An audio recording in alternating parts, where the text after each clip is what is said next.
A reunión con responsables da Consellería de Augas de Galicia non fixo máis que confirmar o que xa advertira o alcalde no pleno de decembro.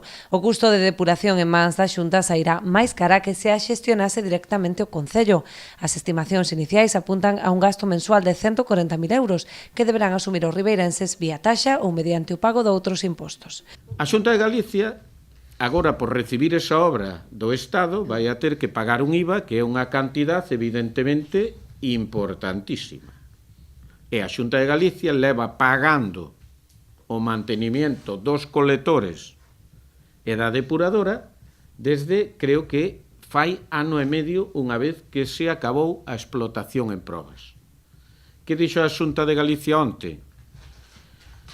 Señores, a partir do 1 de febreiro, ustedes sí ou sí van a pagar o coste que a esta administración, é dicir, a Xunta, nos salgan os colectores e nos salga a depuración de coste. Polos medios que en dereito procedan. O alcalde atribúe esta situación á irresponsabilidade dos grupos políticos que votaron en contra do acordo para que o Concello asumise a xestión das depuradoras de Couso e Corrubedo, así como da rede de colectores. Ao non ser así, plantéxanse importantes problemas técnicos, posto que ata 3 empresas diferentes poderían levar o control do mesmo sistema.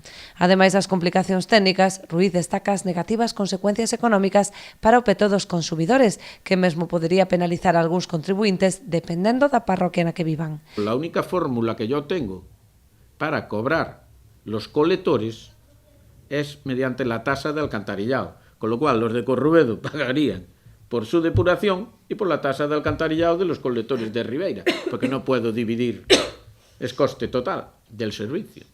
Esa es la incongruencia de lo que se aprobó. Para intentar reverter esta difícil situación, xa lle plantexou aos grupos do BNG e do PSOE a posibilidade de revogar o acordo plenario e aprobar a recepción de Adar de Couso. Intentará negociar con todos os grupos, pero entende que tanto o Partido Barbanza Independente como Suma Ribeira xa manifestaron a súa intención de rexeitar que o Concello asuma a xestión integral da depuración.